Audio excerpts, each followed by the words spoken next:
For almost 3,000 years, Homer's Iliad has been this incredible monument to war, to heroism, and, let's be honest, to some epic rage.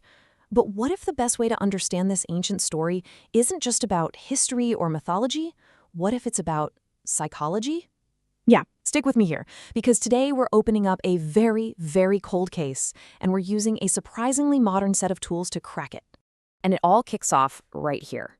This is one of the most famous tantrums in all of literature. We're talking about the rage of Achilles.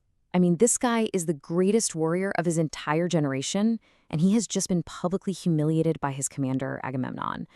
You can just feel the contempt dripping from those words. And this one single moment of fury, it's going to end up costing countless, countless lives. So that really gets us to the central mystery, doesn't it? On the surface, sure, they're arguing over war prizes, about honor. But is that really it? I mean, think about it. Why would Achilles, the best fighter they have, just pack up and leave? Why would he risk total defeat for his own army, all because of an insult? You have to ask, what was the real payoff for all that rage? What was really going on inside that tent?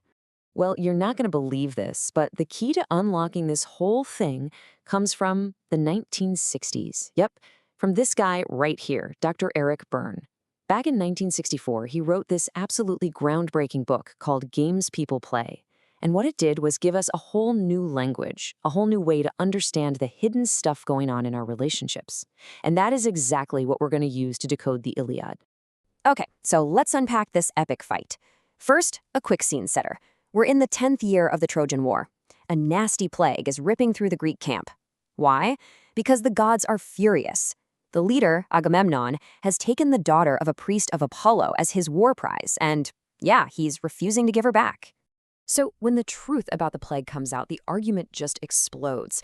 Agamemnon finally, reluctantly, agrees to return his prize, but only if he gets Achilles' prize as compensation. Agamemnon's whole thing is, hey, I'm the leader, I have to maintain my status. Achilles, on the other hand, is basically saying, this is straight up theft. It's a massive dishonor. So that's what they say they're fighting about. But what's going on underneath all that? To figure that out, we need to break out our toolkit. And that toolkit is Berne's theory of transactional analysis. It's how we're going to look right underneath the surface of their words, and more importantly, their actions. So, transactional analysis. What is it? Well, Berne's big idea was that you're not just you. Your personality isn't this one single thing. Instead, he said that at any given moment, you're operating from one of 3 different ego states. And if we can figure out which state someone is in, we can literally map out a conversation and see exactly where it's going right and, where it's going horribly, horribly wrong. So these 3 inner voices, what are they? Berne gave them pretty simple names: the parent, the adult, and the child. And here's the crazy part, we all have them. And we can flip between them in the blink of an eye. So here's how Berne basically mapped out our minds. You've got the parent. That's pretty much everything you're taught, right? It's that voice of authority in your head, full of rules, values, all the shoulds. Then there's the child. That's everything you felt. It's your raw emotions, your intuition, your creative spark. And then kind of sandwiched right there in the middle, you have the adult. That's the part of you that's just trying to rationally process what's happening right here, right now. Let me put it another way. Your parent ego state, that's your inner critic or your inner nurturer. The adult, that's your inner strategist, the one that's just looking at the data and calculating the odds. And the child, well, that's where all the fun stuff is. Your joy, your anger, your creativity, it all lives there. And look, all 3 of these are totally essential. The problems only really start when the wrong one grabs the steering wheel. I love this quote from Berne because it hits the nail on the head. That parent voice we all have, that's where all our automatic reactions come from. The good stuff and the bad stuff. Our principles and our prejudices. Okay, so now when 2 people are talking, the absolute basic unit of that interaction is what Berne called a transaction. It's super simple. I say something to you, that's a stimulus. You say something back, that's the response. Easy, right? But the million-dollar question is, which ego state is doing the talking? Because that's where it all gets really, really interesting. So look at this. When communication is going smoothly, the lines between the ego states are parallel. An adult asks a question, an adult gives an answer. Simple. But what happens when those lines cross? Imagine you ask a totally normal adult question like, hey, have you seen my keys? And the response you get back is, why do you always blame me for everything? Whoa, See what happened? That's their child lashing out at what they think is your critical parent. And just like that, communication is broken. That's a cross-transaction. Okay, so all of this brings us to Berne's most famous and maybe most important idea. The idea that sometimes conversations have hidden motives. We're saying one thing, but we really mean something else entirely. And this is what Berne called a psychological game. The iceberg is the perfect way to picture this.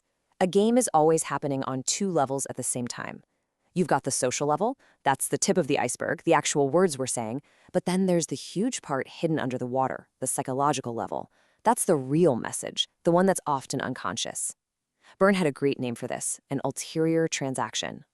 Berne's classic example for this is just perfect. You've got a cowboy who says to a visitor, "Hey, want to come see the barn?" Now, on the social level, that sounds like a perfectly reasonable adult-to-adult statement about, farming. But on the psychological level, it's really his child ego state talking to her child ego state. And the message is, well, it's not about the barn. And the rest of the conversation is going to follow that hidden message, not the words they actually said. And that right there is the absolute crucial point. A game, in Berne's world, is a series of these hidden ulterior transactions, and it always ends with a predictable psychological payoff. Now that payoff, that's the whole reason we play the game in the first place. It's that moment we finally get to feel some familiar, powerful emotion we're secretly craving. Could be righteous anger, could be feeling like a victim, could be vindication. The game is just the script we follow to get to that feeling. So, now you see it, this is the exact lens we're going to use on the Iliad. We're going to treat Homer's epic poem not just as poetry, but as a transcript of some of the most high-stakes psychological games ever played.